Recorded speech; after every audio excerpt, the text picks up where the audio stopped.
पाछे राधे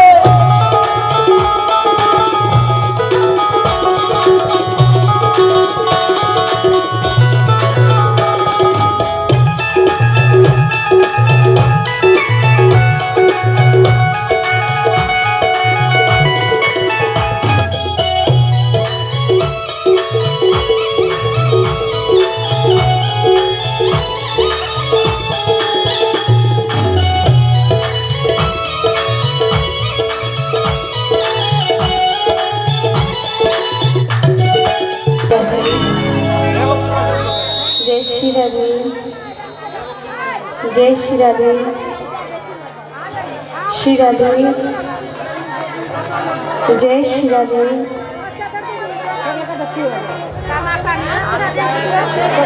होली श्री वृंदावन बिहारी श्री राधा रानी सरकार की श्री सतगुरुदेव भगवान की श्री राधे जय श्री राधे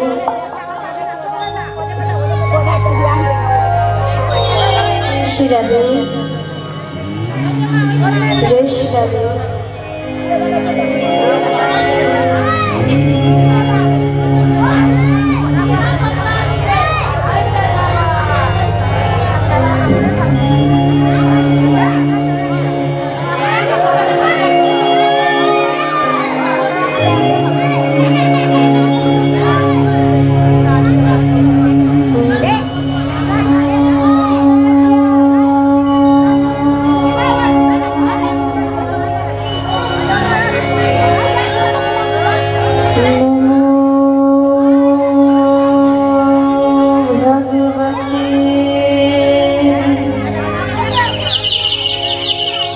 वासुदेवाय नमः।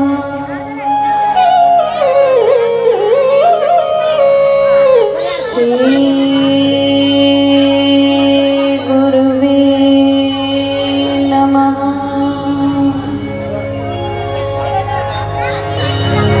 श्री कृष्णाय नमः। श्री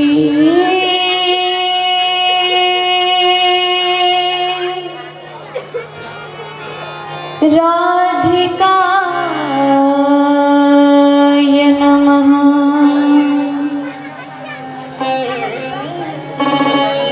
गुरुर्ब्रह्मा गुरुर्विष्णुः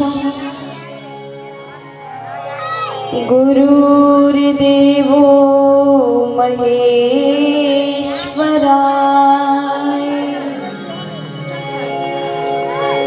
गुरुर् साक्षात् परं ब्रह्म तस्मै श्री गुरुवे नमः।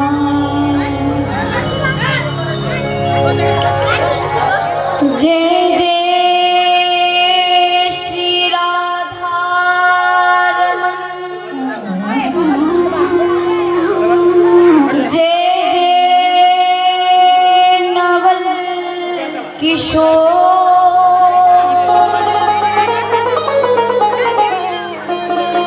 जय गोपी चित चोर प्रभु। जय जय माखन चोर।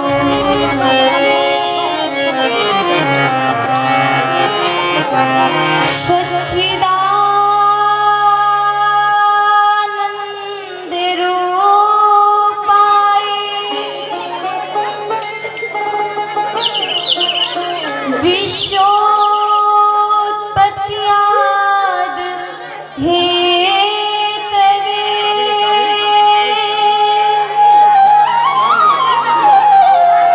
तापत्रे विनाशाय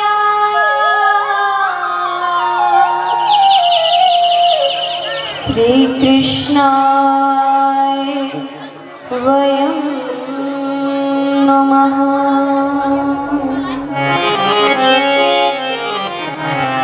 कृष्णाय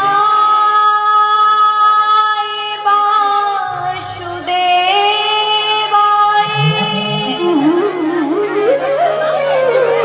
हरे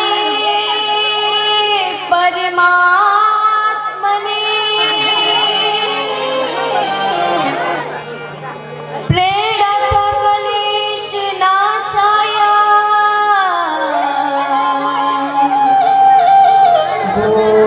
गोविंदाय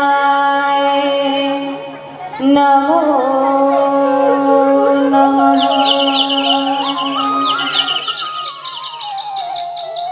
राधे मेरी स्वामुनी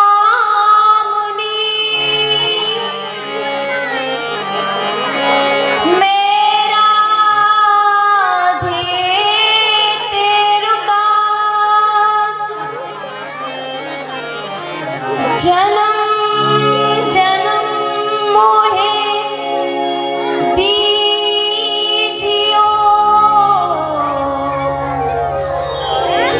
निज चरणन निवास।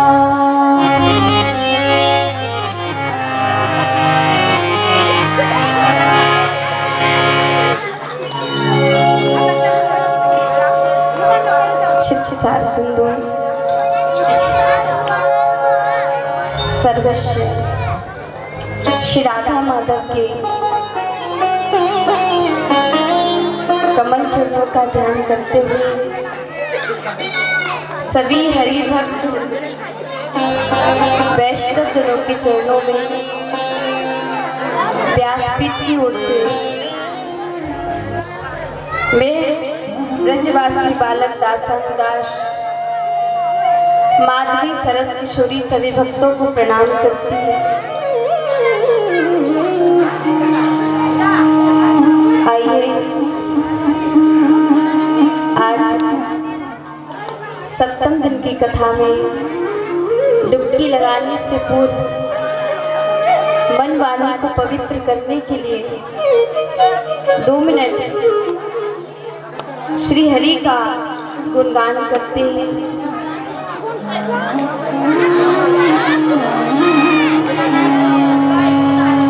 सभी भाव से मीठी मीठी ताली बजाते हैं।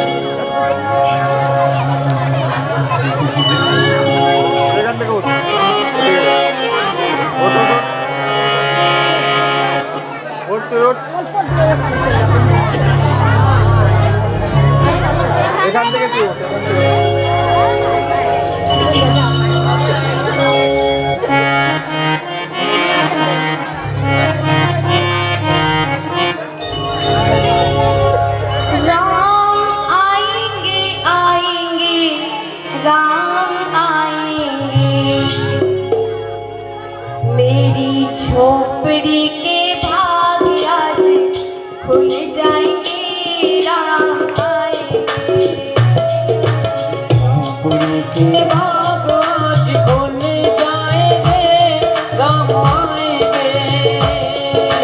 झोपड़ी के भाग आज खुल जाएंगे, राम आएंगे। झोपड़ी के भाग आज खुल जाएंगे, राम आएंगे।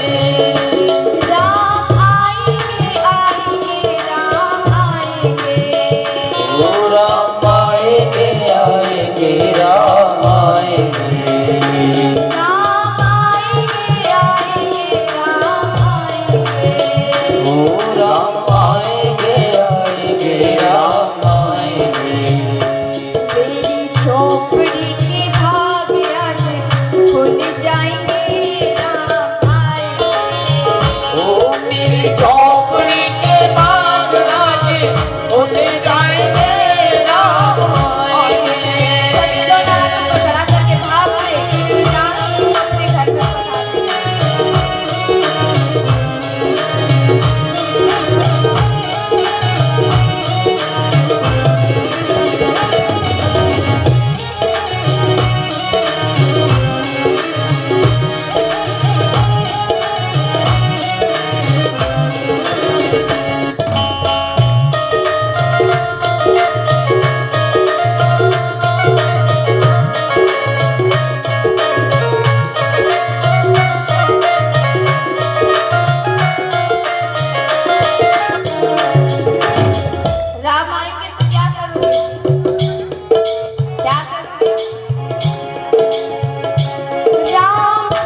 महापुराण की, श्री सुखदेव जी महाराज की, श्री गौ माता की, श्री तुलसी मैया की, श्री यमुना मैया की, भक्त और भगवान की, श्री दाऊ जी महाराज की जय जय श्री राम।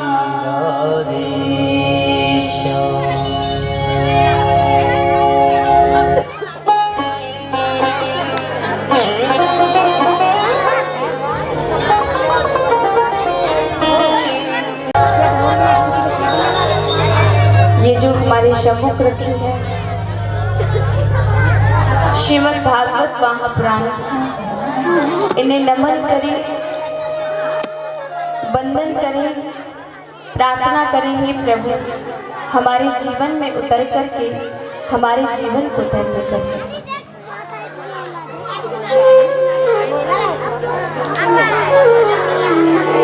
श्री सुखदेव जी महाराज अपने पवित्र पावन स्थान पर विराजमान हैं। शिवरात्रि के इस पावन पर्व पर पूरा नुनिया परिवार बड़ी उत्साह के साथ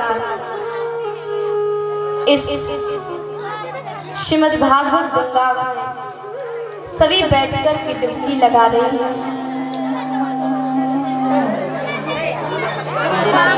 आज महाशिवरात्रि का पावन पर्व, मेरी तरफ से सभी को महाशिवरात्रि के पावन पर्व की बहुत बहुत मेरी तरफ से अभिनंदन, सभी को शुभकामनाएं।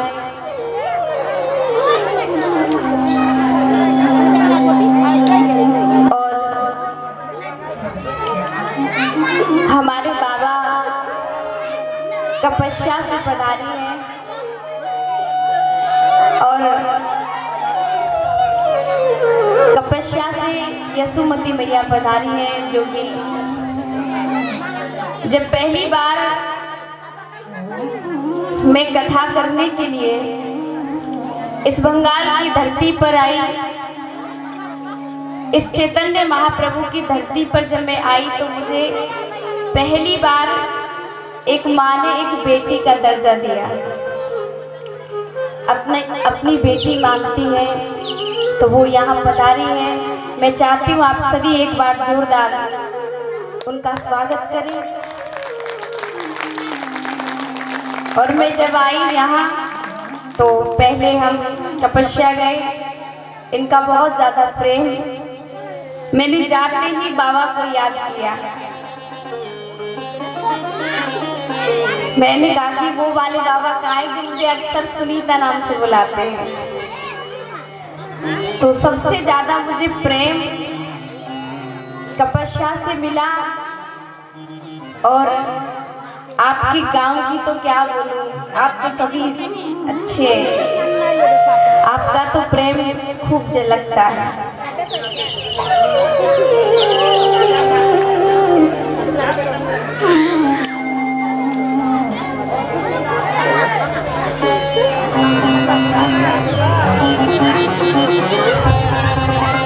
मैंने आपको बताया कि इस दुनिया में केवल भोले बाबा ही एक ऐसे देवता हैं, आप इनके ऊपर कुछ भी चढ़ाओ भोले बाबा खुश हो जाते हैं। अगर आप इन पर एक लोटा पानी ना चढ़ा करके एक बाल्टी चढ़ा दे तब भी भोले बाबा खुश है, कोई शिकायत नहीं। आप अगर 10 रुपया की चनौरी भी चढ़ा दे ना तब भी ये खुश है। ऐसे भोले बाबा। अगर आप इनके ऊपर फूल चढ़ाएं तो ठीक है, ना चढ़ाएं तो एक बेल पत्थर भी चढ़ा देना तब भी भोले बाबा खुश है। ऐसे भोले बाबा। और भोले बाबा भगवान की कथा के रसिक हैं। ये भगवान की कथा के प्रेमी हैं। भोले बाबा करुणा की अवतार हैं। ये भक्त को देखते हैं, देखते ही कृपा कर देते हैं। तो आप सभी ने व्रत धारण किया है, सभी व्रत रखें क्या? अच्छा, आज ना आप, हमने तो मंगलाचरण कर लिया, आज और आप एक बार अपनी उलग दूरी से, क्या बोलते, उलग ही बोलते क्या? अच्छा, एक बार आप और मंगलाचरण कर दीजिए।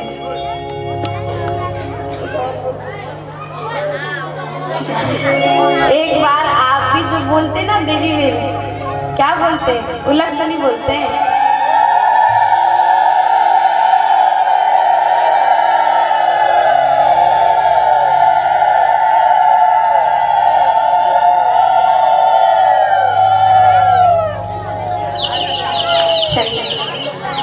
हमने भी मंगलाचरण कर दिया, आपने भी कर दिया। तो चैतन्य महाप्रभु की ये पावन धरती पर आज 7वां दिन कथा का चल रहा है। ये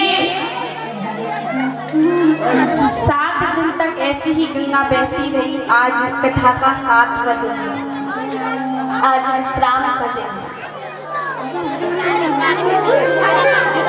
एक बार चैतन्य महाप्रभु जी से किसी ने पूछा कि एक बात बताइए, पहले आप सभी शांत हो जाइए। मेरी सभी से प्रार्थना मैयाओं से कि जहां आपको जगह मिल रही है ना, वहां बैठ जाए। आपको डेली बेस बताया जाता है, एकदम शांति से बैठो, ताकि पता चले कि कुछ सुधार आया है कि नहीं आया। किसी ने पूछा कि मानव सुखी कब है, चैतन्य महाप्रभु से, कि मानव सुखी कब है।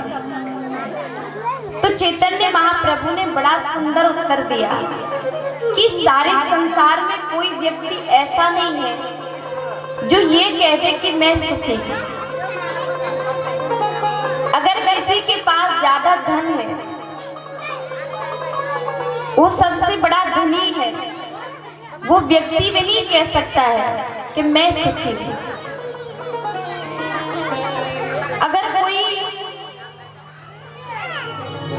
खूब अच्छा ताकतवर है,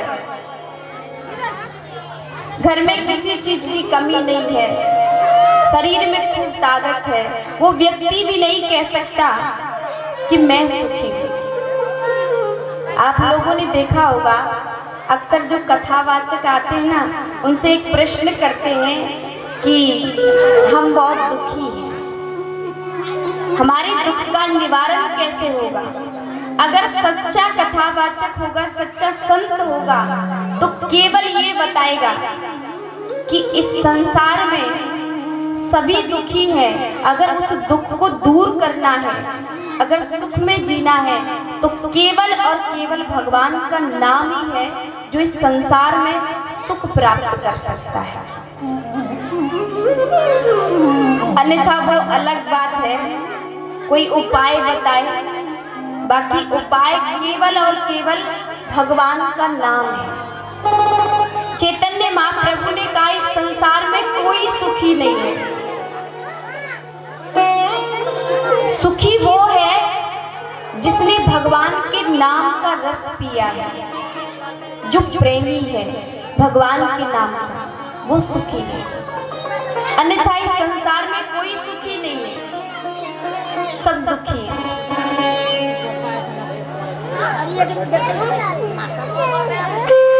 दिन रात केवल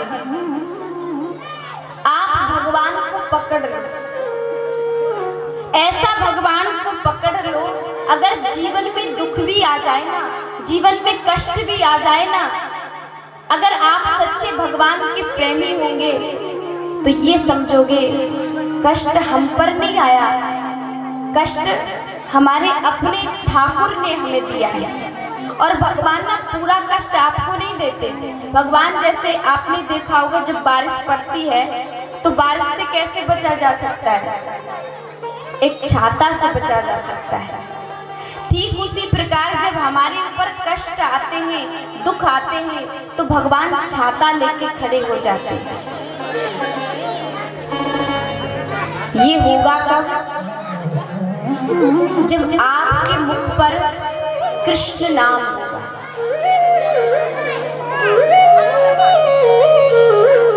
गोपियों ने कितना भगवान से प्रेम किया था। दिन रात गोपियां भगवान को पुकारती थी, उनकी याद में रोती थी दिन रात। कोई बात नहीं, अगर आपके जीवन में भक्ति नहीं है तो कोई बात नहीं, लेकिन भगवान से कीजिए, शिकायत करिए, हे प्रभु आप हमें भक्ति दीजिए। अगर आप चाहो तो इस भवसागर से हमें पार भी उतार सकते हैं। आप चाहो, माना कि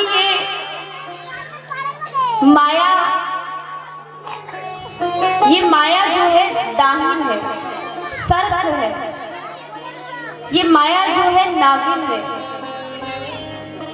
लेकिन प्रभु अगर आप कृपा करेंगे तो इस माया से बचा भी जा सकता है। अगर आपकी कृपा होगी तो होगा जब हम कस के भगवान को पकड़ लेंगे।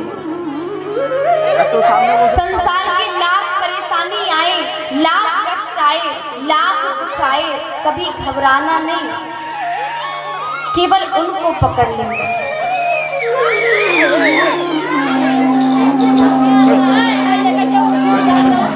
देखिए मैंने ये कल भी कहा था, जो ये बच्चे हैं ना थोड़ा पीछे बैठ जाएं। हमारे जो कमेटी के सदस्य हैं, मेरी उनसे प्रार्थना है कि जो बच्चे हैं थोड़ा पीछे बैठाएं। देखिए आज की और बात है,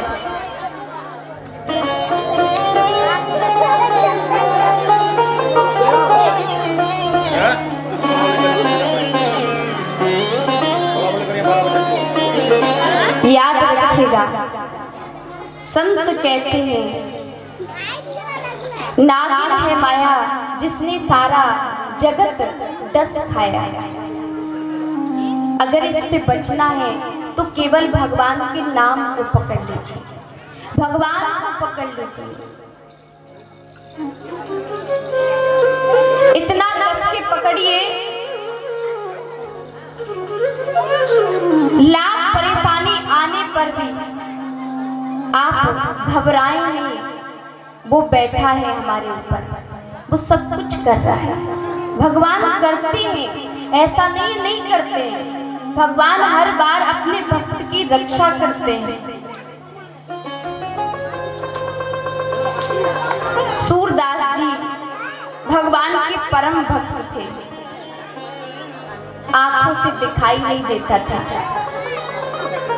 लेकिन दिन रात केवल भगवान को याद करते थे।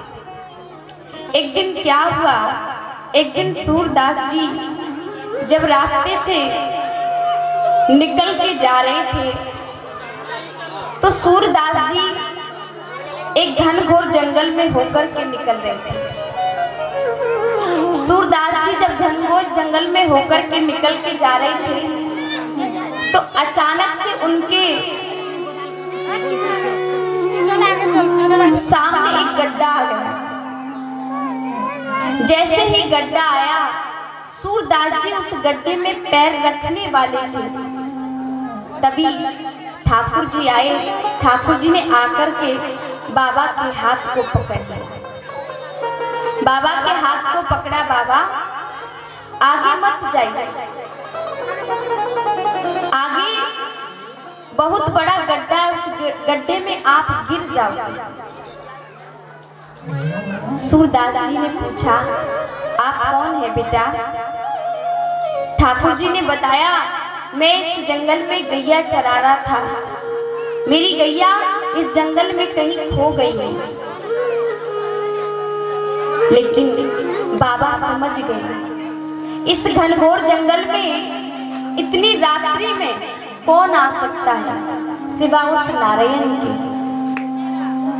सूरदास जी ने जब ये विचार किया तभी भगवान ने हाथ छुड़ाया और भगवान हाथ छुड़ा करके अंतर्ध्यान हो गए।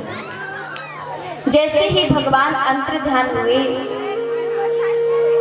सूरदास जी की आंखों में आंसू आ गए, आंखों से आंसू बहने लगे, बाबा रोने लगे। बाबा ने कहा हाथ छुड़ाकर तो कोई भी जा सकता है, हाथ छुड़ाए जाते हो निर्मल जान के मोए, दिल से गर तुम जाओगे तो मर्द कम हो तुम। अरे हाथ से तो कोई भी जा सकता है, मैं निर्मल हूं ना इसलिए कोई भी जा सकता है। मैं तब तो मैं समझू बलवान जब मेरे दिल से निकल के दिखाओगे, हाथ छुड़ा करके तो कोई भी जा सकता है। सूरदास जी के आंखों से अश्रु बहने लगे, अश्रुपात होने लगा। जब बार बार सूरदास जी रोने लगे तब किशोरी श्री राधा रानी जी आई।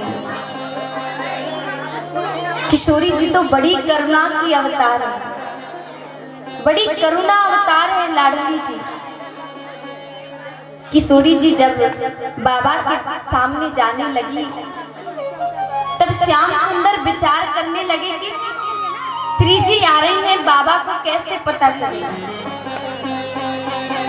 बाबा को कैसे पता चलेगा कि श्री जी आ रही हैं। तब ठाकुर जी ने कहा श्री जी तुम जा तो रही हैं, ये बाबा बड़ा चालाक है, थोड़ा सावधानी से जाना।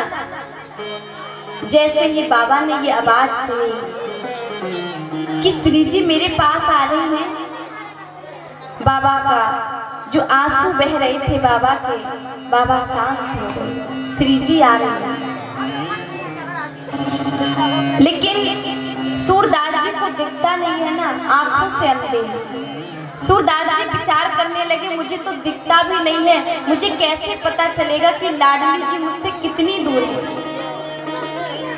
लाडली जी मुझसे कितनी मेरे नजदीक है। ठाकुर जी ने फिर कहा हे लाडली जी दो हाथ पीछे रहना, बाबा बड़ा खतरनाक में पकड़ लेगा। सूरदास जी ने जब ये सुना सूरदास जी समझ गए, ये कहना चाहते हैं कि लाडली मेरे और पास है। और जैसे ही श्री जी बाबा के पास गई, श्री जी जैसे ही बाबा के पास जाती हैं, बाबा ने तुरंत श्री जी के चरणों को प्रणाम किया, चरणों को पकड़ा। और जैसे ही चरणों को पकड़ा श्री जी वहां से अंतर्ध्यान हो गए। जैसे ही अंतर्ध्यान हुई तो श्री जी की एक पायल बाबा के हाथ में रह गई। जैसे ही पायल बाबा के हाथ में लगी, बाबा कहने लगे श्री जी आपको दोबारा आना पड़ेगा, अगर आप दोबारा नहीं आई तो बिना, क्योंकि जब रास होता है पायल की झनकार जब श्री जी देती हैं तब रास में आनंद आता है, और जब तक पायल की झनकार आप नहीं दोगी तब रास नहीं होगा, तुम्हें आना पड़ेगा। श्री जी थोड़ी देर बाद आई, श्री जी ने आकर के कहा बाबा मेरी पायल मुझे दे दो। सूरदास जी ने कहा तुम्हारी पायल हमारे पास कहाँ है? बोले बाबा तुम्हारे हाथ में मेरी पायल लगी है। बाबा ने कहा अच्छा हमको कैसे पता कि ये तुम्हारी पायल है? बोले बाबा मैं कह तो रही हूँ मेरी पायल है, मेरी पायल मुझे दे दो। पायल पर स्टाम्प नहीं लगा रहता है। बाबा ने कहा पायल पर स्टाम्प तो नहीं लगा रहता है, लेकिन एक और पायल मुझे दिखाओ, एक और मुझे पायल दिखाओ तब मैं तुम्हारी पायल लौटाऊंगा। श्री जी ने बाबा को अपनी पायल दिखाई। जैसे ही श्री जी ने अपनी पायल दिखाई, बाबा ने कहा, हे लाडली जी, मैं आपको अपने हाथों से पायल पहनाना चाहता हूँ। आज बाबा ने अपने हाथ से श्री जी के चरण में पायल बांधी। श्री जी के पैर में पायल बांधी। बांधने के बाद आज बाबा के आंखों से अश्रु बहने लगे। रोते ही जा रहे बाबा, रोते ही जा रहे। श्री जी ने क्या किया? श्री जी ने बाबा के सर पर हाथ रखा और जैसे ही बाबा के सर पर हाथ रखा तो सूरदास जी की आंखों से दिखने लगा। जैसे ही सूरदास जी की रोशनी प्रदान की, श्री जी ने सामने श्री ठाकुर जी को देखा, श्री राधा रानी को देखा, सुंदर छवि का दर्शन किया। सुंदर छवि का दर्शन करने के बाद बाबा कहते हैं, हे लाडली जी, मैं चाहता हूँ कि मुझे तुम पुनः अंधा कर दो। क्यों बाबा? तुम तो जन्म से ही अंधे हैं, अब क्यों अंधे होना चाहते हो? बाबा ने कहा, हे श्री जी, बस मैंने आपकी सुंदर सी झांकी का दर्शन कर लिया। अब इस झांकी को अपने अंदर ही सदा इसका ही ध्यान करना चाहता हूँ। अगर इन आंखों से संसार को देखूंगा, कहीं संसार से प्रेम हो गया और मैं श्री जी आपको भूल गया, तो मैं ऐसे नेत्रों को नहीं चाहता हूँ, ऐसी रोशनी को नहीं चाहता हूँ। हाथ जोड़ करके श्री जी खड़ी हुई है। बाबा, आप धन्य हैं, आप धन्य हैं, आपकी भक्ति धन्य है। आज श्री जी ने जैसे ही बाबा के सर पर हाथ रखा और जैसे ही हाथ रखा, बाबा पुनः आंखों से अंधे हो गए। ऐसी श्री राधा रानी, ऐसी करुणा की श्री राधा रानी। ये भक्ति हमें मिलेगी कब? जब हम भगवान को समर्पित हो जाएंगे। उनके अलावा हमारा कोई इस दुनिया में नहीं होगा, लेकिन हमारे प्रेम के अंदर स्वार्थ भरा हुआ है। जब हमारे जीवन में ज्यादा कष्ट आता है, संकट आता है, तो तब भगवान को हम याद करते हैं, लेकिन ऐसा नहीं होना चाहिए। प्रेम हो तो निःशुल्क, जिसके अंदर कोई स्वार्थ ना हो।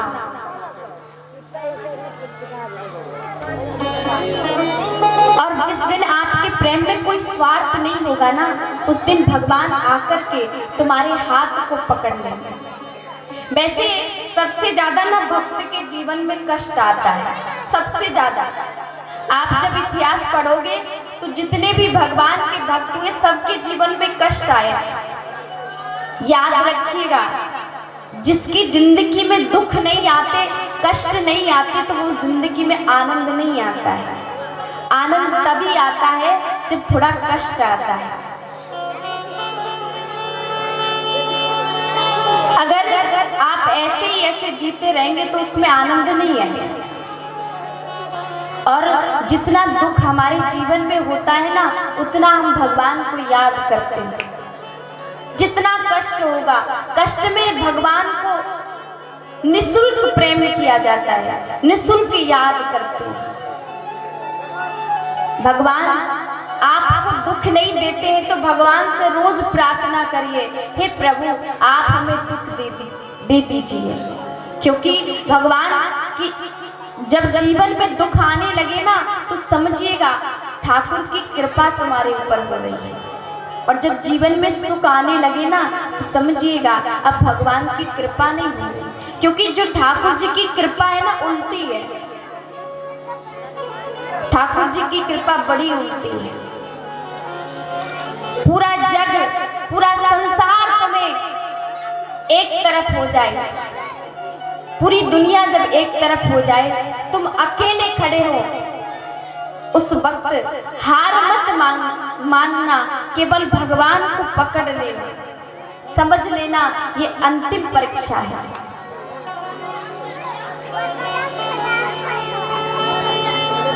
और भगवान अपनों को ही दुख देते हैं। कुंती की एक मांग ने इतिहास बना दिया। क्या मांगा?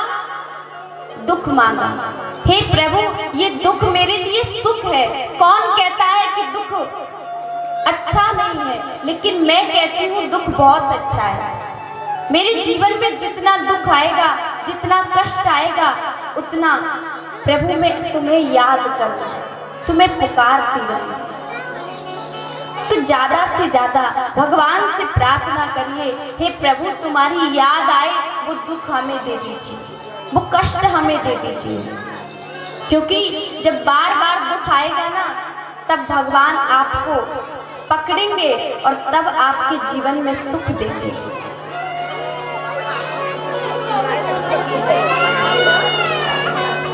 श्री सुखदेव जी कहते हैं राजन परीक्षित, कल भगवान का विवाह उत्सव मनाया गया, ठाकुर जी का विवाह हुआ। कल थोड़ा टाइम ज्यादा हो गया था। आज बड़ी सुंदर कथा आप सभी भक्तों को श्रवण पान कराई जाएगी, जिसमें सुदामा चरित्र, होली उत्सव और आज 12 बजे से रास भी, आप सभी पूरी रात्रि रास देखेंगे।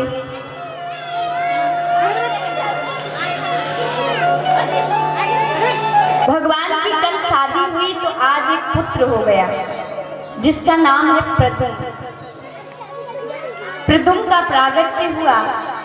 प्रद्युम्न जी को लेकर के एक सम्रासुर नाम का राक्षस आया और प्रद्युम्न जी को लेकर के आसमान में चले गया और कहा, मैं कृष्ण का वंश चलने नहीं दूंगा।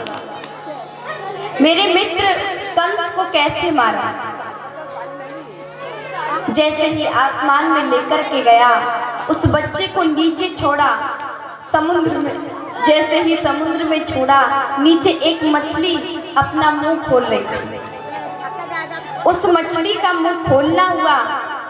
प्रद्युम्न जी को जैसे ही अचानक से घेरा, प्रद्युम्न जी उस मछली के मुख में चले गए।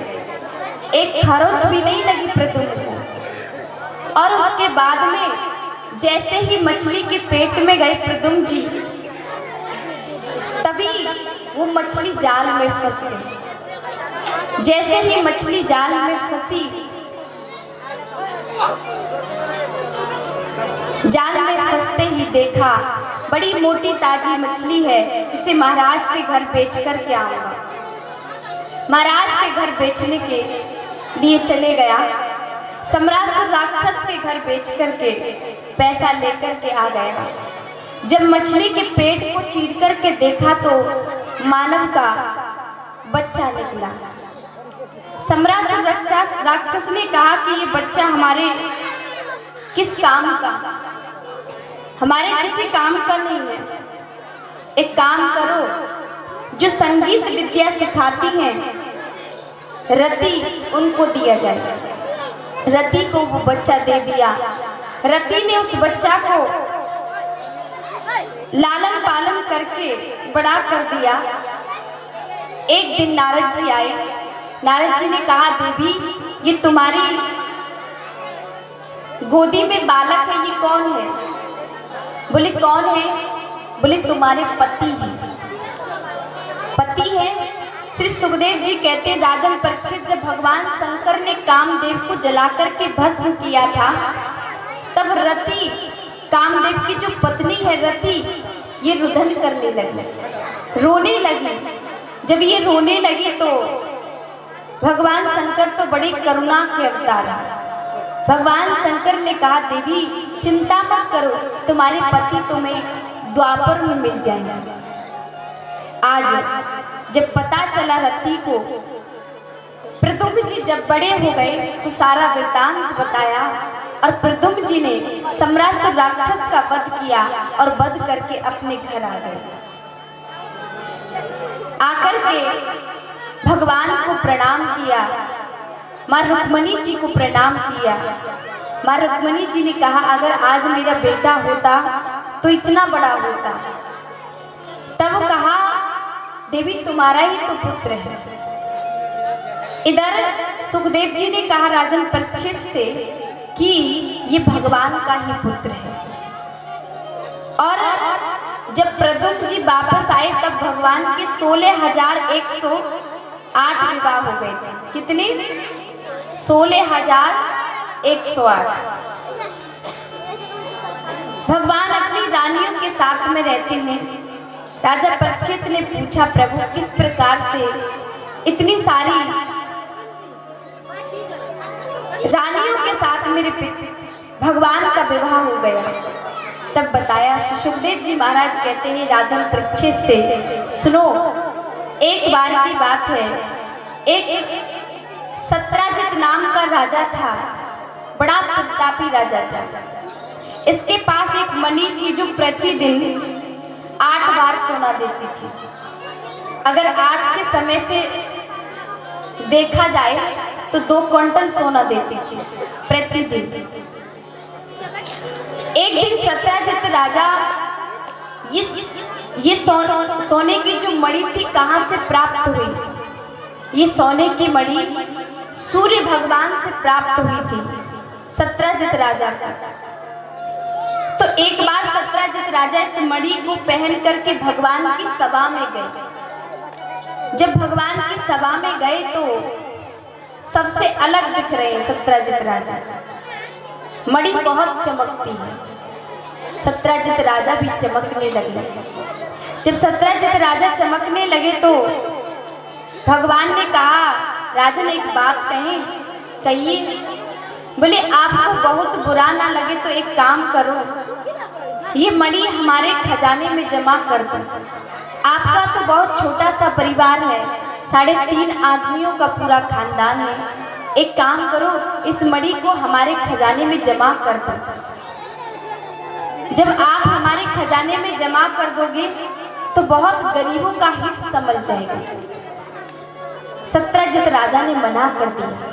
कहा क्षमा करना राजा, भगवान मैं आपको मणि नहीं दे सकता। भगवान ने कहा कोई बात नहीं, आपकी मणि है, हम ज्यादा जिद भी नहीं पड़ सकते। सत्राजित राजा अपने घर आया, ये सारा वृतांत अपनी पत्नी को सुनाया। जैसे ही पत्नी को सुनाया तो पत्नी ने कहा कि स्वामी अच्छा किया, आपने मना कर दिया। हमारी वस्तु है, हमारी चीज है, किसी को क्यों दे दे? किसी को अपनी वस्तु क्यों दे दे? अच्छा किया। ये सारा वृतांत एक उनके भाई ने सुन लिया जिनका नाम था प्रसेन। प्रसेन ने जब सुना तो कहा कि भाई देखो अगर आपको बहुत बुरा ना लगे तो एक बात कही। बोले कहिए, क्या बात कहना चाहता है? बोले भाई मैं ये कहना चाहता हूँ अगर अब सबको पता चल गया है कि तुम्हारे पास एक मणि है जो प्रतिदिन 8 बार सोना देती है, एक काम करो इस मणि को मुझे दे दो। राजा सत्राजित को अच्छा लगा तो सत्राजित राजा ने वो मणि अपने भाई को दे दी। जैसे अपने भाई को मणि दी तो प्रसेन उस मणि को पहन करके जंगल में गया। जंगल में जाकर के उस मणि को दिखाने लगा। जब मणि को दिखाने लगा प्रसेन तो एक शेर ने उस मणि को देख लिया। जैसे ही मणि को देखा शेर ने प्रसेन को मारा और मणि हत्या ली। मणि अपने कब्जे में कर ली। शेर ने उस मणि को घुमा फिरा करके देखा, विचार किया ये चमकती तो बहुत है लेकिन कोई खाने पीने की वस्तु नहीं है, हमारे किस काम की? वहीं से निकल के जा रहे थे श्री जामवंत जी। जामवंत जी ने जब उस मणि को देखा तो शेर को मार दिया और वो मणि हत्या ली। जामवंत जी ने अपनी बेटी जामवंती को वो मणि दे दी खेलने के लिए। जामवंती जी उस मणि से खेलती है। इधर सत्यजित राजा को जब पता चला कि मेरे भाई को किसी ने मार दिया है और वो मणि ले ली है, तो सत्यजित ने डायरेक्ट ही भगवान का नाम ले दिया। अपनी पत्नी से कहा कि देखो, परसों हमसे जब कृष्ण मणि मांग रहे थे तो हमने मना कर दिया। उन्होंने इतना बड़ा अन्याय किया है, मेरे भाई को मार करके मणि हत्या लिया, मेरे भाई को मार दिया। देखो, अभी किसी से कहना नहीं, अगर आपने कह दिया तो ये बात ज्यादा बढ़ जाएगी। अभी पक्का पता नहीं चला है, लेकिन कानों ही कानों में ये बात मेरे गोविंद के कान में पहुंची। जब मेरे गोविंद के कान में पहुंची ये बात, भगवान को इतना बड़ा कलंक लग गया। काजल से भी कोई चीज काली है तो वो कलंक है। आज भगवान को कलंक लगा। भगवान गर्गाचार्य जी के पास गए और जाकर के कहा, हे गर्गाचार्य जी, जरा देखो तो सही। सत्यजित राजा कहता है कि उसके भाई को मैंने मार करके मणि हत्या ली है, मैंने उसके भाई को मार दिया है, मैं तो जानता भी नहीं हूं उसका भाई कौन है। जब गर्गाचार्य जी ने कहा, तुमने चौथ का चंदा देख लिया है, भादों में जो चौथ का चंदा निकलता है ना, उसको कभी देखना नहीं चाहिए। अगर देख लिया तो ना होने वाली बात भी हो जाती है। अगर गलती से देख लो तो भगवान के दूसरे या तीसरे विवाह की कथा का शिवन पान कर लो तो कोई पाप नहीं लगता है, उसका कल्याण हो जाता है। जो आपन चाहे कल्याणा, सुजसु सुमिति शुभ गति सुख नाना। भगवान के दूसरे और तीसरे विवाह की कथा सुनने से कोई पाप नहीं लगता है। अब भगवान 2-4 आदमी लेकर के जंगल में गए। भगवान जब 2-4 आदमी लेकर के जंगल में पहुंचे, जंगल में जाकर के भगवान ने देखा जिस जगह प्रसेन मरे पड़े थे उस जगह शेर के पैरों के चिन्ह थे, और जिस जगह शेर मरा पड़ा था उस जगह श्री जामवंत जी के पैर थे। भगवान धीरे धीरे करके जामवंत जी की गुफा में प्रवेश कर गए। भगवान जैसे ही जामवंत जी की गुफा में गए, अंदर गए, देखा जामवंत जी उस मणि से खेल रहे हैं। भगवान ने जामवंत जी को देखा तो जामवंत जी ने भगवान को देखा, बड़ा भयंकर युद्ध होने लगा। जब जामवंत जी की नस नस ढीली हो गई तब जामवंत जी ने कहा, प्रभु बस बस बस, मैं समझ गया, आप मेरे भगवान श्री राम हो, आप मेरे सरकार हो। श्री सुखदेव जी कहते हैं, राजन परीक्षित, जब भगवान श्री राम ने रावण का उद्धार किया था तो भगवान ने सब भक्तों को कुछ ना कुछ दिया था। जामवंत से भी कहा भगवान ने, आप भी कुछ मांगिए, लेकिन जामवंत जी ने भगवान से कुछ मांगा नहीं। जामवंत जी ने कहा, अगर आप मुझे देना चाहते हो तो एक काम करो, 2-2 हाथ आपसे मेरे हो जाए, क्योंकि रावण की पूरी सेना में मेरे बराबर तो कोई वीर नहीं था। एक रावण था, प्रभु आपने उस रावण को मार दिया। मैं चाहता हूं कि 2-2 हाथ आपसे हो जाए। भगवान ने कहा, ये इच्छा आपकी पूरी नहीं हो सकती, लेकिन आप चिंता मत करो, ये अभिलाषा मैं आपकी द्वापर में पूर्ण करूंगा। आज जामवंत जी समझ गए, पूरा वृत्तांत भगवान ने बताया। जामवंत जी ने कहा, सरकार एक काम करो, आप मणि ही क्यों ले जाते हैं, और मणि तो मैंने अपनी बेटी को दे दी। हमारे ब्रज में एक कहावत है, अगर जो वस्तु अपनी बेटी को दी जाती है उन्हें वापस नहीं ली जाती है। आप एक काम करो, मेरी बेटी भी साथ ले जाओ। भगवान का दूसरा विवाह जामवंती जी के साथ में हुआ।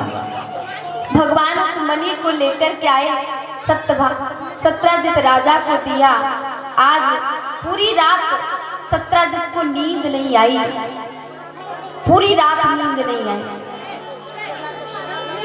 सत्यजित राजा ने सुबह जाकर के भगवान से प्रार्थना की और कहा, प्रभु एक काम करो, आप ये मणि भी ले लो, साथ में मेरी बेटी भी ले लो। भगवान ने कहा, आपकी मणि नहीं लेंगे लेकिन बेटी ले लेंगे। भगवान का तीसरा विवाह अब सत्यजित की बेटी सत्यभामा से होता है। ये भगवान की 3 पत्नी है। अच्छा, गिनते चलना। इसके उपरांत में अब भगवान पांडवों के यहाँ आ गए। भगवान जब पांडवों के यहाँ आए तो अर्जुन के साथ में रथ में बैठकर के भगवान जंगल में गए।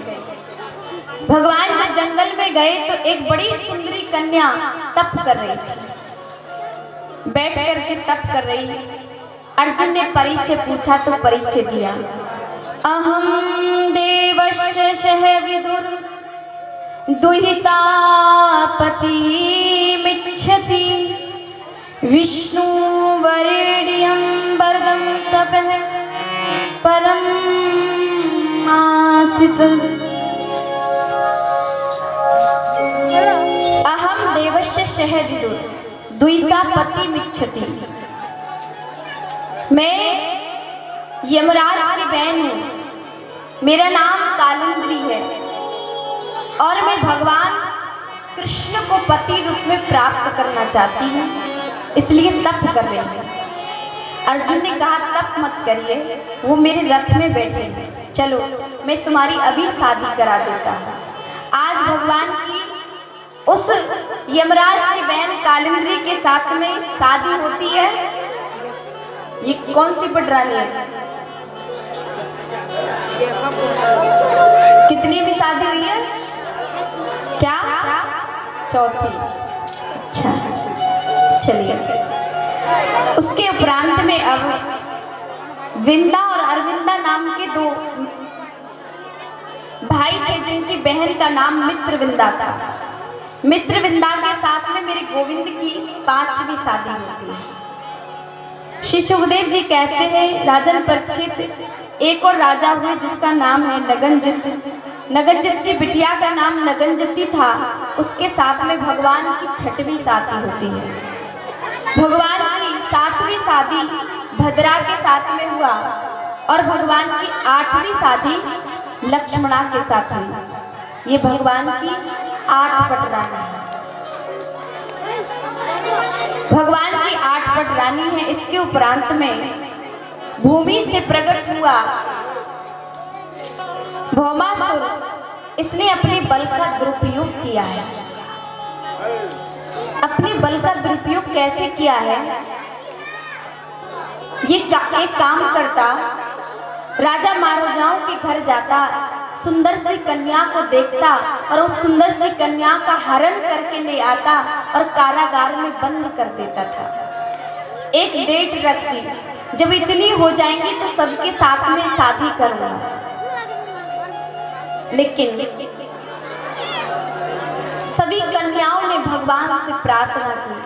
जब भगवान से सभी कन्याओं ने प्रार्थना की तो भगवान सत्यभामा के साथ पधारे और भौमासुर का उद्धार किया। भगवान ने जैसे ही कारागार को खोला, आज मेरे गोविंद के आंखों में आंसू आ गए। भगवान की आंखों से आंसू बरसने लगे।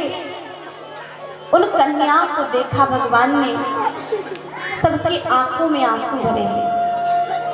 भगवान ने कन्याओं से कहा, देवी एक काम करो, अगर तुम्हारा मन है कहीं और जाने का तो तुम जा सकती है, अन्यथा मैं तुम सबको अपनी पत्नी रूप में स्वीकार करता हूँ। याद रखिएगा भगवत प्रेमियों, सभी कन्याओं ने भगवान के चरण पकड़ लिए। भगवान ने एक ही मुहूर्त में सभी कन्याओं के साथ में शादी कर ली। तो भगवान की पत्नी हुई 16,108। 16,000 100 कन्याओं को भवभासुर ने बंदी बना रखा था। भगवान ने एक ही मुहूर्त में शादी की। भगवत प्रेमियों, लोग कहते हैं कि भगवान की इतनी सारी पत्नी, और अगर हम 2 कर ले तो क्या होने वाला है, कुछ ज्यादा थोड़ी है। मैं तो ये कहती हूँ एक को तो संभाल लो, एक में ही बावले में पड़े। समझ नहीं आता है क्या करें। अरे भगवान ने स्त्री का सम्मान किया है। अगर भगवान ऐसा नहीं करते तो इस समाज में बहुत बड़ी विकृति पैदा हो जाती। भगवान ने एक स्त्री का सम्मान किया है। मेरी सभी भाइयों से हाथ जोड़कर के प्रार्थना है कि स्त्री का सम्मान करिए। स्त्री कोई साधारण नहीं है, वो साक्षात देवी है। भगवान ने आज स्त्री का सम्मान किया। किस कारण की वजह से? भगवान जानते हैं अगर मैंने इन स्त्रियों को ऐसे ही छोड़ दिया तो इनके पास 2 रास्ते हैं।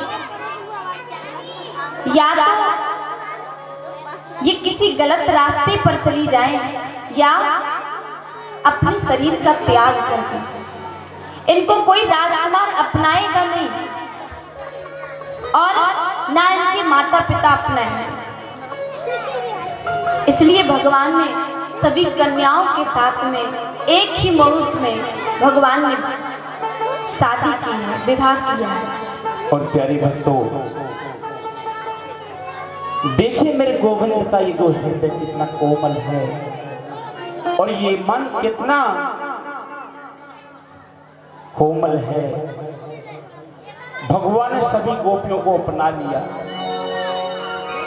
मगर एक बार ये नहीं सोचा कि मेरे घर मेरी बाबा है, मेरी मैया भी है, मेरे भाई भी है। मगर सखियों की, जो कि उन्होंने सभी सखियों ने भगवान को स्मरण किया था कि हे प्यारे, इस संसार में सिवा हमारे आपके कोई नहीं है।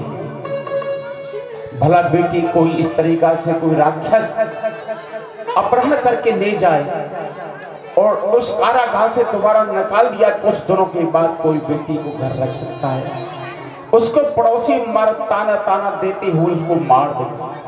मेरी गोविंद ने कितना अच्छा किया। और मेरे राधा के जो सामने हैं बड़े दयालु हैं। हरे राधा की, हरे राधा की सामरे पिया, ओहो सखी अपना बना लेते। राधा के सावरे पिया, सभी ताली बजाए। ओ सखी अपना बना लेते। हाय हाय राधा के सामरे पिया, ओहो सखी अपना बना लेते हैं। राधा के सावरे पिया, ओ सखी अपना बना लेते हैं। ओहो अपना बना लेते हैं, अपना बना लेते हैं। ओ अपना बना लेते हैं, अपना बना लेते हैं। अपना बना लेते हैं, अपना बना लेते हैं। ओ अपना बना लेते हैं, अपना बना लेते हैं। राधा के हो राधा के सामने पिया, ओहो सखी अपना बना लेते हैं। राधा के सावरे पिया, ओ सखी ओहो!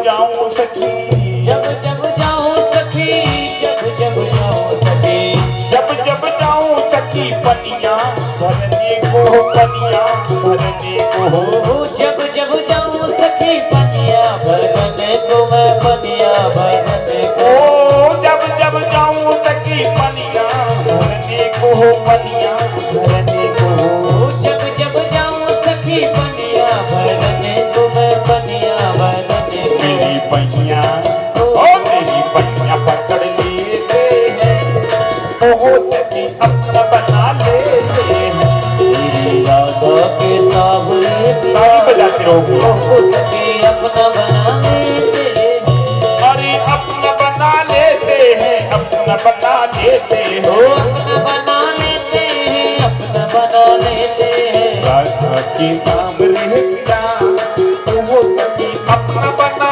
लेते हैं तेरी यादों के सावरे पिया ओ सखी अपना बना लेते हैं सभी भाग से दोनों हाथ पकड़ा लेते हैं। बोल वृंदावन में हाय लाल की जय हो।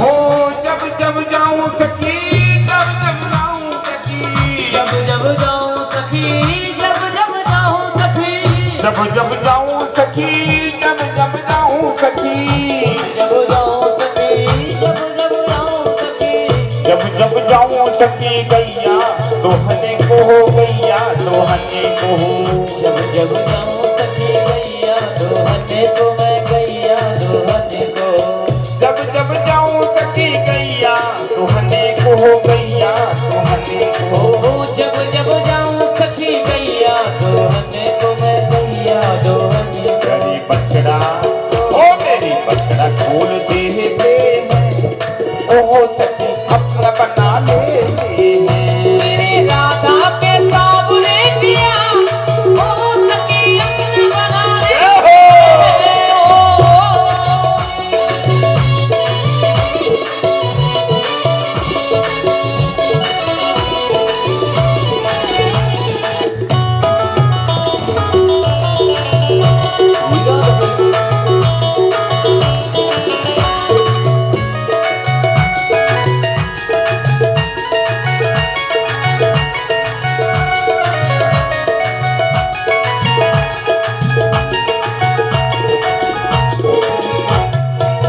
जब जब जाऊं सखी जब जब जाऊं सखी जब जब जाऊं सखी जब जब जाऊं सखी जब जब जाऊं सखी यमुना नहाने यमुना नहाने ओ जब जब जाऊं सखी यमुना नहाने में यमुना नहाने जब जब जाऊं सखी यमुना नहाने यमुना नहाने ओ जब जब जाऊं सखी यमुना नहाने में यमुना ओ नहाने मेरी कपड़ी ओ मेरी कपड़ी चुरा लेते हैं ओ सखी अपना बना लेते हैं राधा के सावरे पिया ओ सखी अपना बना लेते हैं अपना बना लेते हैं अपना बना लेते ओ हैं अपना बना लेते हैं अपना बना लेते हैं अपना बना लेते हैं अपना बना लेते ओ हैं अपना बना लेते हैं अपना बना लेते हैं राधा के सामने पिया ओ सखी अपना बना लेते हैं मेरे राधा के सावरे पिया ओ सखी अपना बना लेते हैं राधा के सामने पिया ओ सखी अपना बना लेते हैं ओ सखी अपना बना लेते हैं आहा सखी अपना बना लेते हैं ओ सखी अपना बना लेते हैं आहा सखी अपना बना लेते हैं बोलिए रमण बिहारी लाल की वृंदावन बिहारी लाल की श्री सुखदेव जी कहते हैं राजा परीक्षित, इसके उपरांत में अब भगवान ने एक मुर नाम के राक्षस का उद्धार किया तो भगवान का नाम मुरारी पड़ा। और अब श्री ठाकुर जी से बारी बारी पत्नियां रूठती हैं, लेकिन रुक्मणी जी के चेहरे पर भगवान ने आज तक एक क्रोध नहीं देखा। सभी रूठती हैं, लेकिन कभी भी मां रुक्मणी जी नहीं रूठती। सबसे ज्यादा सत्यभामा रूठती है। अच्छा, पिता के यहाँ से ज्यादा धन मिले या पिता थोड़े से पैसा में हो तो वो ज्यादा रूठती है। अपने घर का बस जब देखो उलाना देती रहती है, हमारे मायके में ये है, हमारे मायके में ये है। इसीलिए सत्यभामा सबसे ज्यादा रूठती है।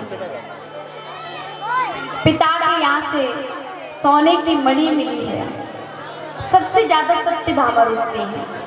आज भगवान ने क्या किया, श्री ठाकुर जी नारायण भगवान माँ रुक्मणी जी के कक्ष में गए और रुक्मणी जी के कक्ष में जाकर के शांति से बैठे। रुक्मणी जी ने कहा, क्या हुआ प्रभु, आप इतने उदास क्यों हैं? क्या बात है? मुझसे कोई अपराध हो गया, मुझसे कोई गलती हो गई क्या? आप इतने उदास हैं क्यों? क्या बात है? तब भगवान ने कहा, रुक्मणी जी, अगर आपसे एक गलती हुई हो तो बताएं, लेकिन आपने तो गलती पर गलती की है, गलती पर गलती की है। रुक्मणी जी बोली, मैंने गलती पर गलती की, लेकिन मुझे पता नहीं चला। प्रभु बताइए तो सही, क्या गलती हो गई? स्वामी मुझे बताओ तो सही, मुझसे क्या अपराध बना है, क्या गलती हुई है? भगवान कहते हैं, पहली गलती तो तुमसे ये हुई कि तुमने मुझ कार्य से विवाह किया। अरे कोई अच्छे से राजकुमार के साथ में शादी करती। मुझे ऐसा लगता है कि आपने शादी इसलिए कर ली कि दुनिया मेरा नाम लेता है, सारी दुनिया मेरे नाम ले रही है, लेकिन मेरा नाम कौन लेता है? जिसके पास रहने के लिए मकान नहीं, खाने के लिए भोजन नहीं, वो मेरा नाम लेते हैं। शायद कहीं ऐसा तो नहीं आपने इसलिए शादी कर ली कि मेरा अच्छा परिवार है, अच्छा खानदान है। मेरा तो अच्छा खानदान ही नहीं है। कोई कहता है कि मैं मैया यशोदा का बेटा हूँ, और कोई कहता है कि मैं देवकी का पुत्र हूँ। और हाँ, मैं तो राजकुमार भी नहीं हूँ, मैं कोई राजा नहीं हूँ। मैं डर के मारे इस समुद्र के बीच में रह रहा हूँ। देखो रुक्मणी जी, अभी बात ना ज्यादा बिगड़ी नहीं है। अगर आप कहो ना तो मैं आज ही तुम्हारी शादी शिशुपाल के साथ में तय कर दूं। ये बात ठाकुर जी ने तब कही जब भगवान मां रुक्मणी जी की 5 पुत्र हो चुके थे। अरे ये पीछे क्या हो रहा है? ये पीछे बहुत शोर मचाते हैं। शांति से बैठो, आज की दिन की बात है, ज्यादा नहीं हम परेशान करेंगे, चले जाएंगे छोड़ के। हाँ, ये बात तब कही जब 5 पुत्र हो चुके थे। अगर आज भी कोई मैया होती ना तो खटिया खड़ी कर देते, या तो वो रहते या हम रहते। लेकिन फिर भी रुक्मणी जी को क्रोध नहीं आया, गुस्सा नहीं आया, मूर्छित होकर के गिरने लगी। भगवान ने 4 हाथ धारण कर लिए। एक हाथ से भगवान जल दे रहे हैं, 2 हाथ से रुक्मणी जी को पकड़ा और 1 हाथ से पंखा झल रहे हैं। हाथ जोड़ करके कहने लगे, मैं तो वैसे ही मजाक कर रहा था। रुक्मणी जी ने कहा, मजाक? कैसा मजाक? आपने गलत नहीं कहा, आपने सही तो कहा।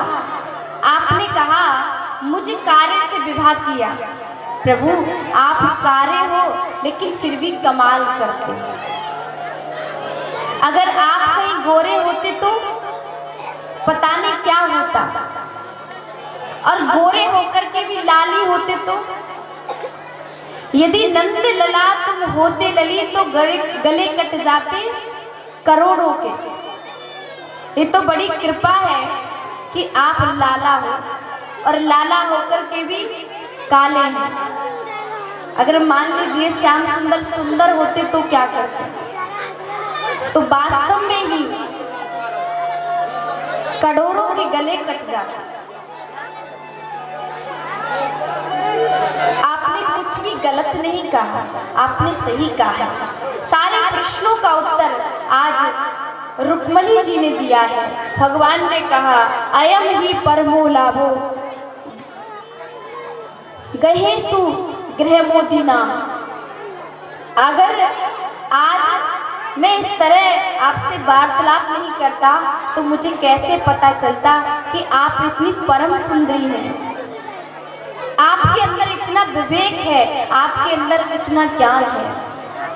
आज भगवान प्रसन्न हो जाते हैं। श्री सुखदेव जी कहते हैं राजन परीक्षित, एक दिन नारद जी ने देखा कि भगवान की 16,108 पत्नी है।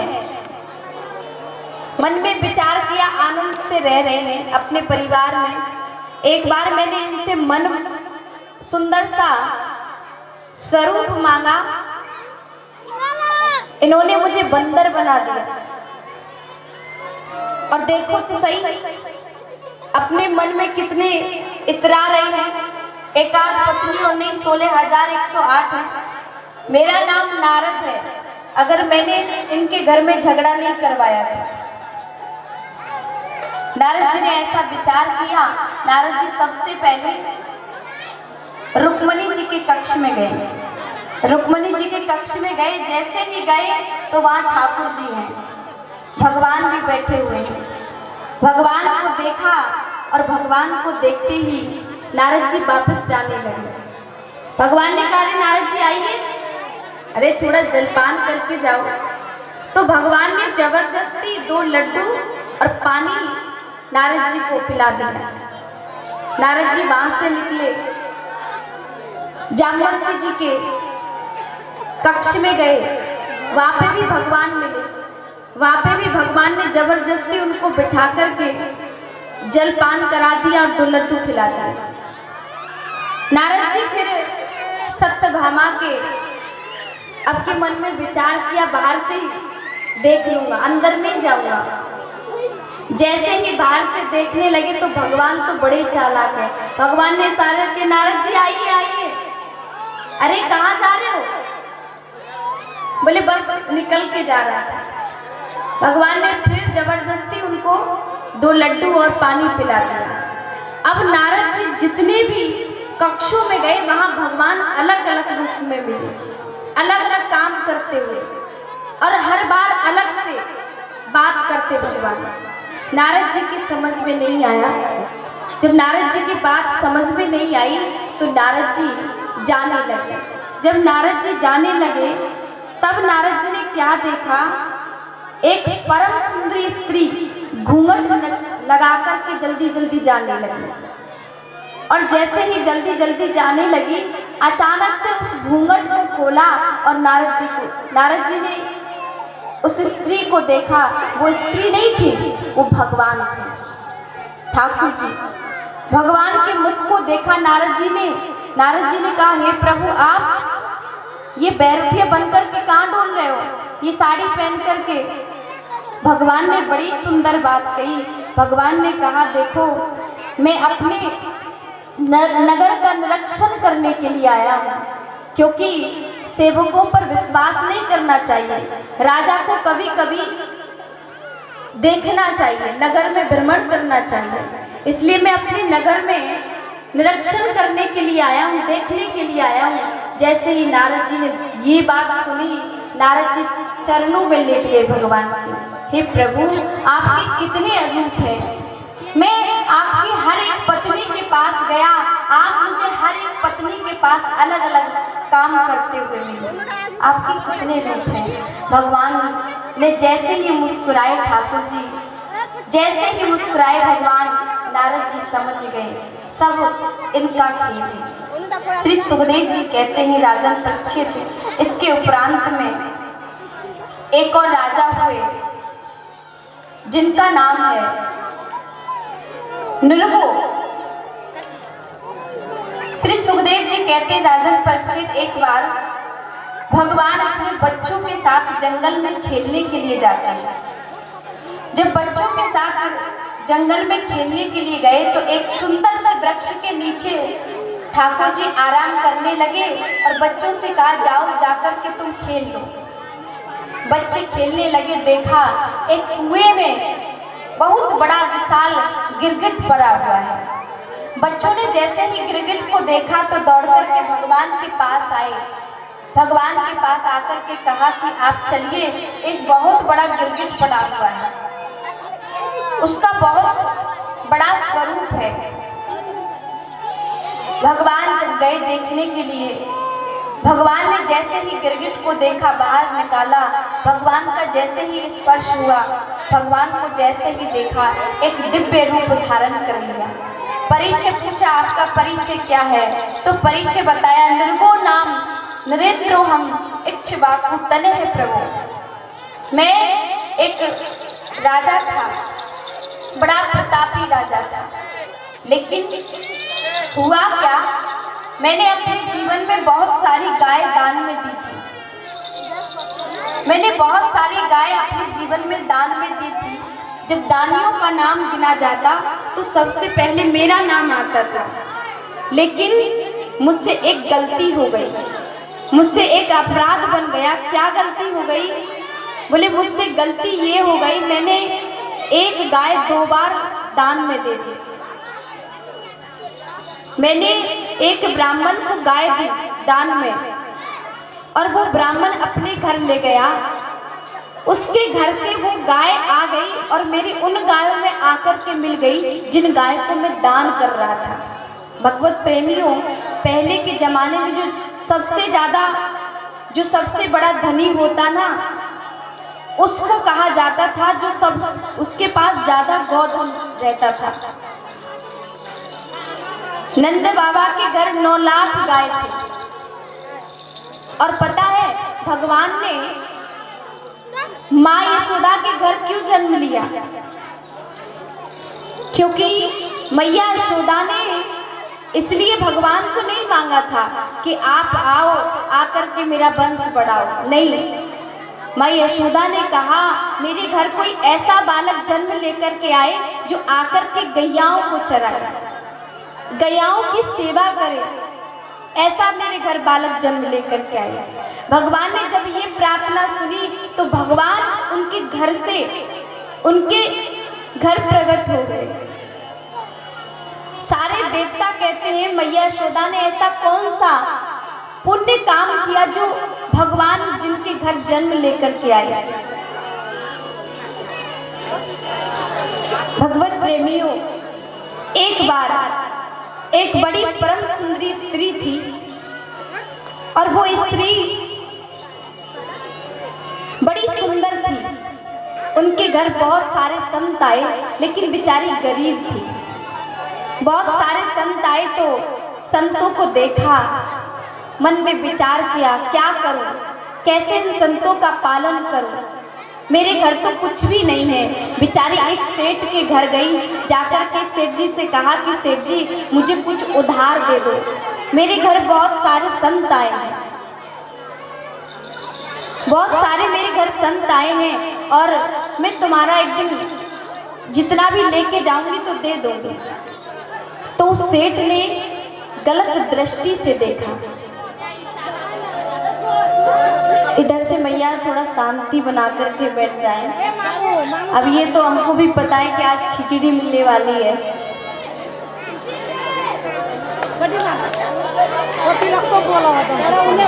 तो मेरी सभी से प्रार्थना है कि हमको भी पता है कि खिचड़ी मिलने वाली है, तो थोड़ा शांति बना करके बैठे।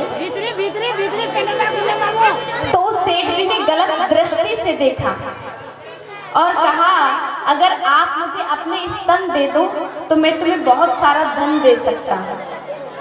तो उस स्त्री ने कहा ठीक है। उस स्त्री का नाम धरा था। तो उस स्त्री ने अपने दोनों स्तन काट करके उस सेठ जी को दे दिए। सेठ जी ने जैसे ही देखा कि इस महिला ने मुझे दोनों स्तन दे दिए हैं, उसकी आंखें खुली की खुली रह गई।